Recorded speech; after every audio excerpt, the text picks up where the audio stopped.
Hello and a very good afternoon to everyone. I am Rachayata from Logistics Insider, and I'm delighted to welcome you all to yet another exciting episode of our In Conversation series. As we approach the International Women's Day, we wanted to do something that impacts millions of women and newborns across the world, and not just from the supply chain industry. We bring into spotlight a social initiative carried out by an organization called the Saved Pearl Foundation and drive a conversation around creating a safe passage for maternal and newborn well-being. Now, pregnancy is said to be the most miraculous journey in a woman's life that transforms a woman into a mother. But for some, this beautiful journey does not come easy. In India, despite the advances in reproductive health, the suffering of crisis pregnancy continues. A recent report by the UNFPA reveals that India suffers from the silent crisis of unintended pregnancies, with one in every seven such pregnancies worldwide occurring in India, and a sizable portion of these unintended pregnancies ending up in abortion. What is also of concern is that 67% of abortions are unsafe, putting women and girls at risk. In addition, India witnesses 9.3% of women aged 20 to 24 giving birth before turning 18. While, of course, not all pregnancies are unintended, the UN report highlights that even in 2022, women have no control over their fertility, leading to crisis pregnancy. Seeing the plight of mothers and the unborn or the newborn, and with the aim to make an impact, Arlene Theknath founded the Saved Pearl Foundation in 2015. Arlene has since been working tirelessly towards ensuring a safe passage for countless pregnant women and their children. Through the Save Pearl Foundation, she is on a mission to provide the requisite information and spread awareness of concerns like crisis pregnancies, female feticide, female infanticide, and the ripples of such acts. She aims at achieving overall development of the girl child and women in society by counseling, arranging legal and medical aid, and suitable accommodation. Today, we are delighted to have the privilege to bring forward this critical issue that has been plaguing Indian society through this one on one dialogue with Arlene. Thank you so much for joining us today, Arlene, and a heartiest congratulations to you for carrying such an empowering initiative. Thank you, Rachayita. That was such kind words from you. So, thank you so much. And thank you for having me here to share and talk a little bit about the work that we do. And yeah, so thank you. All right, so let's get started, Arlene. The Saved Pearl Foundation definitely carries a noble idea and a unique concept. So I would very much like to kickstart this interview by asking you to put spotlight on how this journey started and what inspired you to start this initiative.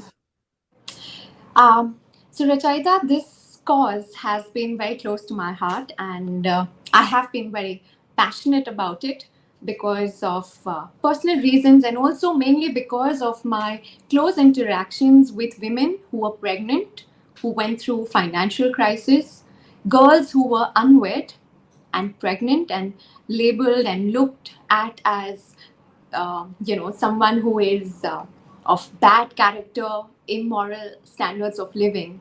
And this in a way uh, sort of got me heartbroken. And that's when I said I wanted to do something for such women who are pregnant and in need of love and support. I mean, every woman who is pregnant wants to feel loved, wants to be pampered, wants to be showered with a lot of attention. And here we have these women who are beaten, who are thrown on the road, and who forget about having a roof above their head. They don't even have basic necessities. They don't have, they're so emotionally wounded. They don't have support to take them through this entire 9 months of their pregnancy. So yes, the Safe Pearl Foundation is that rock, or is that support system to such women who don't have love and I'm sorry, I didn't get the last part. sorry, Support the women. who do not get to the love and care that they Right. duly respect, deserve.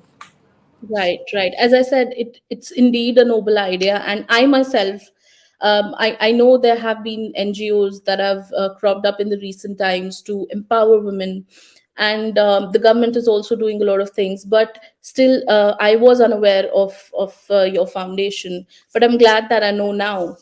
Now, moving on, high teenage fertility in some areas remains a cause of concern in India, even as the fertility rate has stabilized across countries. Now, as per a document released by the Family Planning Vision 2030 by the Health Ministry in 2022, over 118 districts reported high percentage of teenage pregnancies, which are mostly concentrated in areas like Bihar, West Bengal, Jharkhand, Assam, Maharashtra, and Andhra Pradesh. What do you think are the reasons behind increased teenage pregnancies, and what is your foundation doing to address these issues and spread awareness?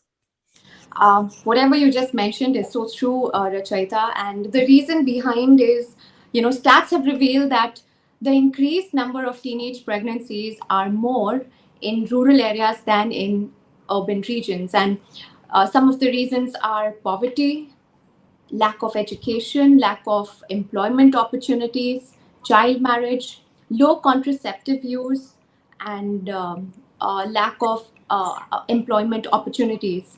So, when we have our cases or women who are in need of support come to us, we've got to know that some of them were married at a very young age, let's say Mm. at the age of 14 or 15. Yeah, And, due to lack of education, they are not aware of their rights. And so they don't know where they need to stand with regards to any injustice done towards them, and hence they just succumb. They just sort of feel that they just have to follow whatever has been told to them without realizing that they too have they too have a voice that they could where they can talk about, or mm. know that they can be heard. And Yeah, unfortunately it's not so. So our recent case was from this lady from Kolkata who was totally brutally beaten, and she was married at the age of 15. And so when she came to us, she was like, I had to run away from my husband, I had to leave yeah, my state and come, and she came to Mumbai, and that's how we got in touch. And then the trauma that goes behind all of that, because then you're traumatized. The very fact that she's been not being taken care of, being able to be taken care of, was another traumatizing factor that affected her mental and emotional well-being. So we have women coming to us from such areas, from such backgrounds, and it's so mm. disheartening to know that they can go and reach out and speak and talk. This is not done. Instead of running away, and this is not what we are. This is what we want to promote. We want to help women, educate them, let them know that they don't need to run away from situation. They can fight back, right? And all of this can only come if there's awareness, if they know what their rights are, if they know that that they can stand up for themselves. And how does this all happen? If you're educated now, if you go and note, I mean, if you've noticed, in rural areas, girls are not given education. They're withdrawn Yeah, from school from maybe at the age of from when they are in grade 7 or 6, whereas boys are encouraged to continue with their further studies. So these are things that need to be looked into, and that's where, and here's where we want corporates to come and support us and partner with us so that we can reach out to a mass of people, educating them, talking to them, the importance of educating girls, and also educating people on with regard to contraceptives. You see, some regions, some states in our country, people have access to contraceptives, but society discourages them. You mm. see, so all of these factors, I think we need to learn to now transform mindsets and educate minds so that there can be a change, Mm. and Yeah, so this is what we are doing, and this is our little way of reaching out to rural areas. And like I said, but we still can't. We still, in a way, limited, and hence we want help from corporates who can join hands with us so that we can go and reach out to many, many, many more rural areas, and talk about how we can transform and bring in a change, which is difficult. You see, change is not easy. People are so happy with the way the pattern of their life, but when you bring in a change, it disturbs the entire scenario, and that's what we want to do. We want to bring in a change in this aspect and in this area. Right. I think hearing you, what thoughts I had in my mind while I was hearing you was that sex education, or for that matter, anything that is remotely related to the word sex, is quite such a taboo. And even in schools, where now sex education is getting mandatory, which talks about pregnancies and contraceptives and good touch and bad touch in the very basic way, it's not getting that much of a reach. And of course, it not just women, I think men also, from the the strata that we're talking about, the economic and the social strata that we're talking about, men also need to be educated. And because that is something that will bring the change, that completely changes the power dynamics between men and women, which I think, which is also a reason why it's not being talked about that much. And I think foundations like yours, NGOs like yours, they're going a long way in this direction. um, Now, moving on, your organization also talks about awareness around certain women related concerns that are mostly ignored, now apart from pregnancy support. Now, what are these issues that you are addressing through your foundation? How? So we've got, so whenever there's a woman who comes to us in need of help, in need of support, and who's pregnant, we follow a certain protocol. So the first is we screen and see whether she's really genuine and she really needs that care and support from us. And once we realize that she does, then we take in their case history. Now, here's where we get to know what are the real issues. So we've had, women who have, like I mentioned, brutally beaten up by their spouse. So that there goes one issue of domestic violence. Then we have women who have been sexually assaulted, sexually harassed. So that's another issue: sexual harassment, sexual assault. Then we've also had women having medical issues, certain not being able to have access to good medical facilities. So to just cite an example, some few months back we had this woman come to us from a particular state, and she's had 4 miscarriages. And now just imagine, she's pregnant again for the 5th time, and now she's concerned, she's very fearful, traumatized, because she's not dealt with the past miscarriages that she's had. And she's scared now. She's wondering whether I will be able to go through this pregnancy successfully. Will I be able to really be able to hold my baby in my arms, or will I be able to again, hear the bad news that I've lost my baby? And so this the root reason we found out was lack of medical facilities in her village. So when she came to us, we not only had to give her that confidence that don't worry, we're here with you, we'll help you through, but also assured her by having a small conversation with the doctors. And once once her trust was rebuilt, that confidence, that hope that yes, maybe this time it will be different. And the good news was she was able to give birth to a baby boy. And, the joy of just holding a baby who is alive and active is priceless and beautiful. So these are some of the issues that we are dealing with and have dealt with in the past. Right, right. And I think that also, brings us to the next question about perinatal depression. It affects 1 in every 7 women, and it's often not talked about, and it often goes unnoticed.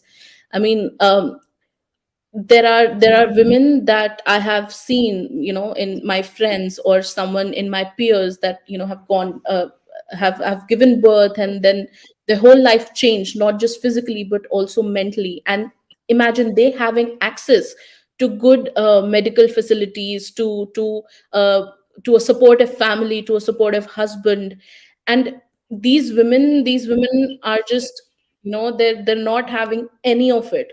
So can you talk about how this can be identified and prevented in relation to women in general, as well as those coming from these rural areas? Yes. So, Rachaita, if you were to ask this question to my mom many years back, she would say, "What is this? What is perinatal? What is postpartum?" And the very fact that today we can sit, we can discuss, just shows the drastic change that, or maybe education that has reached out, and the awareness that it has spread. So, so perinatal depression is something. It's a combination of a woman when she goes through, if there it's a combination of a with genetics and with your environment. So if a woman, let's say, is not provided with that love that I'm talking about, the love, the care, the attention, the affection that she's required when she's going through and when she's pregnant, that's when she goes through this crazy anxiety. She feels unloved. She feels insecure, and this helplessness is true, and it is real. So I'm a counseling psychologist by profession, and I've had women who have gone through postpartum depression. That is when you give birth to a baby. There are these, there's this phase where a woman really feels horrible because she's not unable to cope up with, with the sleepless nights, and her hormones are in a dizzy. So that's when she needs, if she's going through this crazy helpless phase where she feels guilty, she feels she's not a good mother, so much so there are thoughts of, her wanting to commit suicide and harming her baby. These are the crazy thoughts. And then she feels, why am I even going through, I am a bad mother, and she keeps accusing herself of not being a good mother. Right. And so that's when she needs to realize that she needs professional help. See, a woman needs, like I said, and that's why I'm insisting that a woman, when she's pregnant, already her hormones are gone in a dizzy, already she feels emotionally weak, and she needs moral help from her partner, from her family, moral and emotional help from her partner, from her Right. family. And if these needs are not met, if she's feeling insecure, if she feels her home is not a place where she can be financially looked after, where she feels she cannot be provided with good food and nutrition, and also mental and emotional well-being, that's when, it could in a way trigger these perinatal depression or postpartum depression. And so I would really want women who go through this phase not to go through it alone, but to seek help, to seek professional help. Talk to somebody, at least someone whom you can confide with, but just don't live with it. Don't live in that anxiety, with that fear, with that depression. You need to seek help.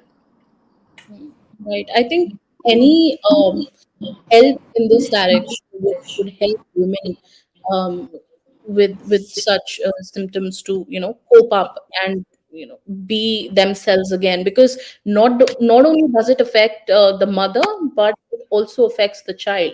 Of They're course. so you know they're so connected with each other that even physical changes and mental changes in the mother's body comes through to the child in some or the other way. So, talking about newborns, infants, according to a report, at least 9 million girls are missing in India as a result of female infanticide from 2000 to 2019. Now, these girls are said to be missing because they should have been born and become a part of the population, but they didn't because the fetuses were aborted. Now, this is a very, very old problem. I have been, reading about it in the newspapers and magazines since I was somewhere in my teenage years. And I think it is still not being put to rest. What does your organization do to address this problem? And how are you helping the mothers who have to endure infanticide under the pressure from family?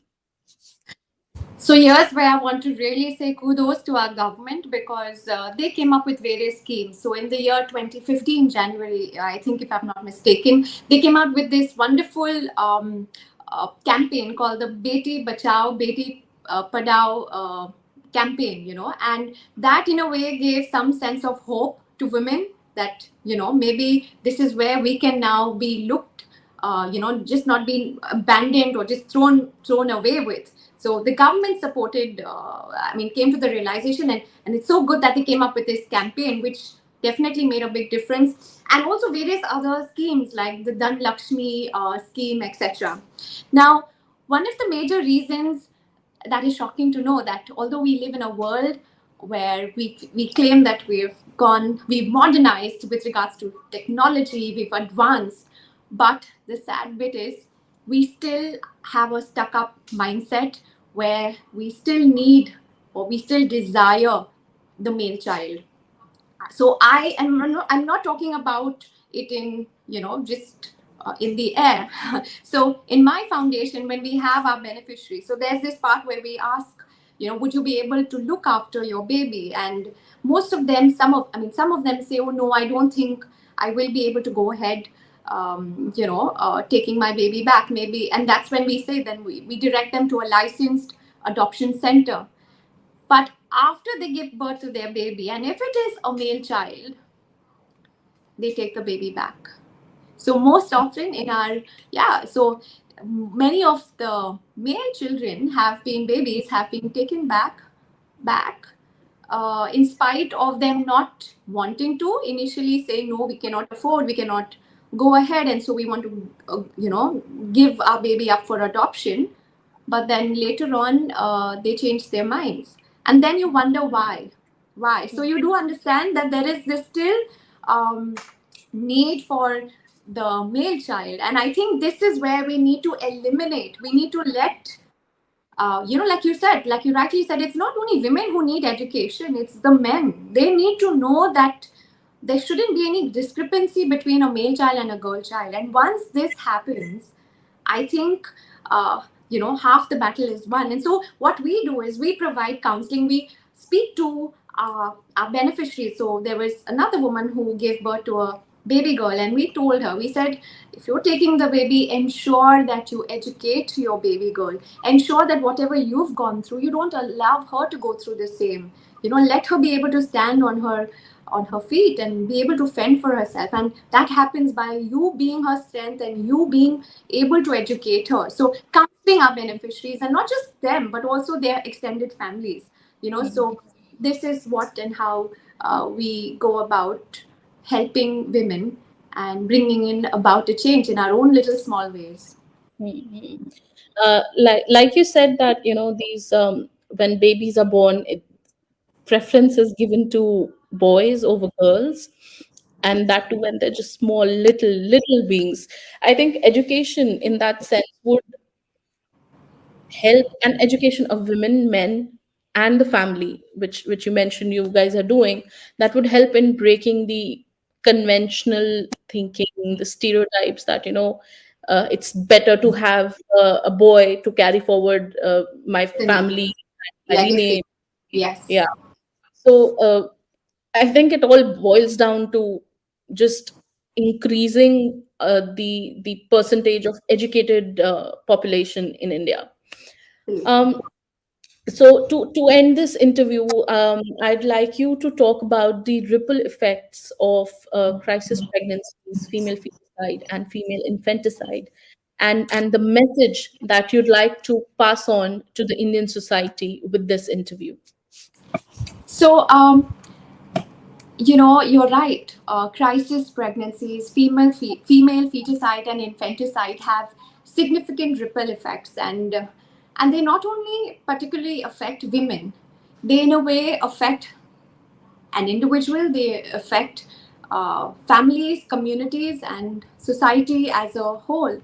So one of they say that female feticide and infanticide brings in the skewed ratio. So gender imbalance is something that that we are facing, and with gender imbalance comes in gender based violence. So why are the women assaulted and harassed? You see, so they're all interconnected, they're all interlinked. So this is with regards to the ripple effect of female feticide and female infanticide. Then you have child marriage. So when you have scarcity of women, this leads to increased incidents of you know child marriages, and families want to secure brides for their sons. And Mhm. this can have a detrimental effect on health and education of young girls. And Mhm. finally, what that I mentioned about health risk. You see, crisis pregnancies in a way are can lead to unwanted, you know, unwanted children, can lead to health risks, and also maternal mortality. So these are some of the ripple effects of crisis pregnancies and female infanticide and feticide. You know, Mhm. so my message that I would really want to uh, talk about right now is to everyone hearing this, and especially you women who maybe is feeling worthless, who's feeling not good enough. I want to let you know that you are strong. I want to let you know that you just have to decide. You just have to decide, because uh, you have it in you. You really have it in you. You know, you just have to make that decision to say that nothing doing. I am a fighter and I'm strong enough. And no matter what challenges come your way, you can get through with it. And also a small message to all you people listening and hearing us. You know, we are here to make a difference. We are here to bring in a change, so that maybe we'll not be able to see this change ourselves, but our future generation, our future children, who are our tomorrows, will be able to have that safe heaven. And we can't do it by ourselves.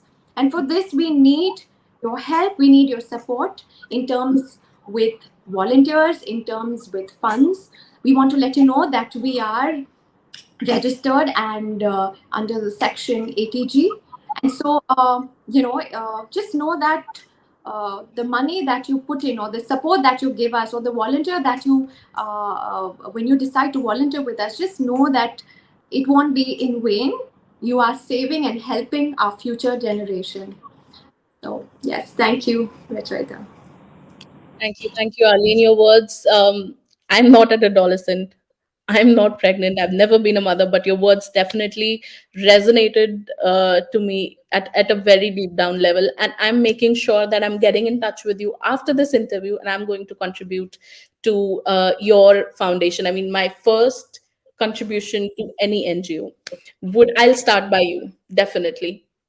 Now, coming back to what we were talking about, apart from the extreme mental trauma, crisis pregnancies bring along serious health hazards like the risk of STIs and other um, life risking diseases. It is also very dangerous to the health of newborns, their physical and their mental development.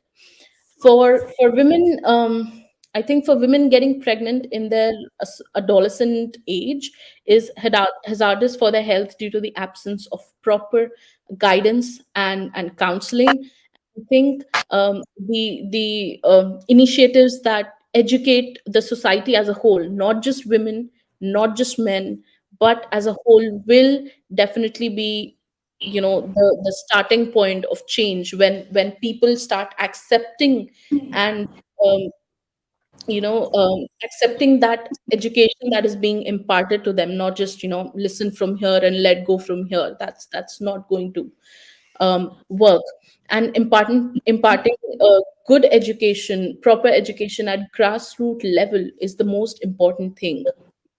And I also think that women should not try to feel helpless, or should not be hesitant, should not be struggling to seek support from their family and spouse. And it is, I think, in a way, it is the job of their spouse as well as their family to let them know that you can talk to us about anything that you're going through. You can talk to us about your struggles and how you want to move on in life. Family, I think, in that direction, has a very, very crucial role in shaping an adolescent's behavior.